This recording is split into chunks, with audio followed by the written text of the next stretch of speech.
BSF এর মধ্যে অনেকগুলি শূন্য পদে আলাদা আলাদা ডিপার্টমেন্টে কিন্তু অনেকগুলি ভ্যাকেন্সির নোটিফিকেশন রিলিজ করা হয়েছে, তার অনলাইন আবেদনও শুরু হয়েছে। তো আমি আজকে অফিসিয়াল ওয়েবসাইট থেকে সবগুলি অফিসিয়াল নোটিফিকেশান তোমাদের সামনে তুলে ধরবো, তো তোমরা ভিডিওটাকে সম্পূর্ণ দেখে নাও। এখন দেখো বিএসএফ এর অফিসিয়াল ওয়েবসাইটে রয়েছি, আর এখানে দেখো কারেন্ট রিক্রুটমেন্ট ওপেনিং, ঠিক আছে, কি কি রিক্রুটমেন্ট বর্তমানে ওপেন রয়েছে এগুলি কিন্তু এখানে দেখাচ্ছে। তো একটু স্ক্রল ডাউন করে আমি নিচে গেলাম, তো এখানে দেখো একটা অফিসিয়াল নোটিফিকেশান এখানে প্রথমে দেখাচ্ছে। এই নোটিফিকেশানটা হচ্ছে তোমাদের গ্রুপ বি পোস্টে নন গেজেটেড নন মিনিস্ট্রিয়াল, ঠিক আছে। এই পোস্টে কিন্তু তোমাদের এখানে রিক্রুটমেন্ট চলছে, অর্থাৎ অনলাইন আবেদন চলছে।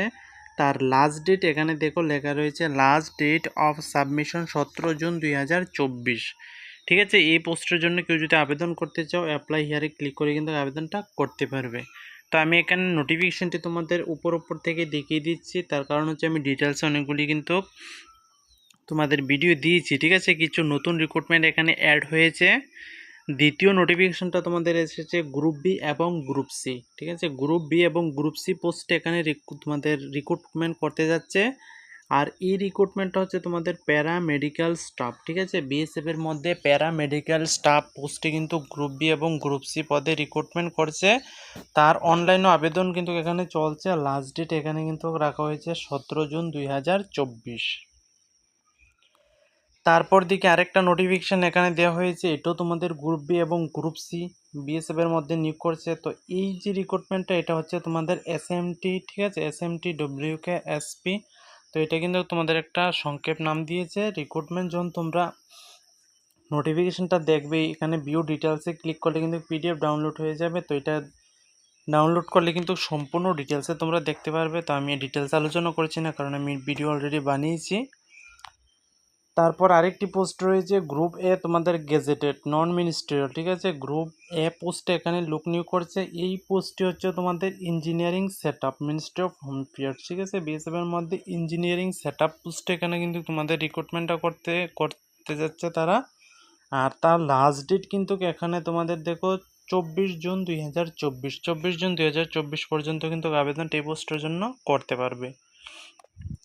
তারপরে আরেকটি পোস্ট রয়েছে গ্রুপ এ গেজেটেড নন মিনিস্ট্রিয়াল, ঠিক আছে। এখানে পোস্ট হচ্ছে তোমাদের এয়ার উইং, ঠিক, এয়ার উইং। এখানে তোমাদের যে বুট চালানো, ঠিক আছে, এগুলির অভিজ্ঞতা যে তাকে এই পোস্টে কিন্তু রিক্রুটমেন্ট করা হয় এয়ার উইং, ঠিক আছে। তো এখানে দেখতে পাচ্ছ এই রিক্রুটমেন্টে আবেদন করতে গেলে যে লাস্ট ডেট সেটাও কিন্তু 24 জুন 2024। তারপর তোমাদের আরেকটা রিক্রুটমেন্ট চলছে, সেটা হচ্ছে গ্রুপ সি, ঠিক আছে। গ্রুপ সি নন গ্যাজেটেড এই পোস্টটা তোমাদের যে রয়েছে এটা হচ্ছে ভেটেনারি স্টাফ। বিএসএফ এর মধ্যে ভেটেনারি স্টাফ পোস্টে কিন্তু এখানে রিক্রুটমেন্ট করতে যাচ্ছে। তার অনলাইন আবেদনও কিন্তু চলছে। 17 জুন 2024 পর্যন্ত আবেদনটা করতে পারবে। তো এখানে কিন্তু প্রায় 5টা রিক্রুটমেন্ট তোমাদের বর্তমানে কারেন্ট ওপেন রয়েছে, মানে অনলাইন আবেদন চলছে। যারা এলিজিবল রয়েছে তোমরা ক্লিক করে নোটিফিকেশানটি এগুলি দেখে নেবে, দেখে কিন্তু যারা এলিজিবল রয়েছে আবেদনটা করতে পারবে। এখানে অনেকগুলি পোস্ট রয়েছে যেগুলি তোমাদের মাধ্যমিক পাশের সাথে সাথে আইটিআই করা থাকলে রিলেটিভ স্টেট, ঠিক আছে, যে পোস্টে দেওয়া হয়েছে ওই স্টেটে তোমাদের যদি আইটিআই থাকে তোমরা আবেদন করতে পারবে। এখানে কিছু পোস্ট এমনও রয়েছে যারা মাধ্যমিক পাস করে রেখেছো আর ওই রিলেটেড যে ট্রেডটা দেওয়া হয়েছে ওই রিলেটেড যদি এক্সপিরিয়েন্স সার্টিফিকেট থাকে তাহলেও কিন্তু আবেদন করতে পারবে। এখানে এরকম কিন্তু অনেকগুলি পোস্ট রয়েছে, যেমন বিএসএফ যে তোমাদের ওয়ার্কশপ রয়েছে, ঠিক আছে। বিএসএফ এর মধ্যে এখানে একটি পোস্ট আমি দেখিয়েছি, ওই সমস্ত পোস্টে কিন্তু তোমরা মাধ্যমিক পাশের সাথে সাথে 2 বছর বা 3 বছরের যে ওয়ার্ক এক্সপিরিয়েন্স সার্টিফিকেট থাকে এগুলি হলে কিন্তু আবেদনটা করতে পারবে। তো যারা এলিজিবল রয়েছে মেল ফিমেল তোমরা দেখে আবেদনটা করবে। আমি তোমাদেরকে ইন্ট্রোডাকশন দিয়ে দিলাম। তো আজকের জন্য এতটুকু রাখছি।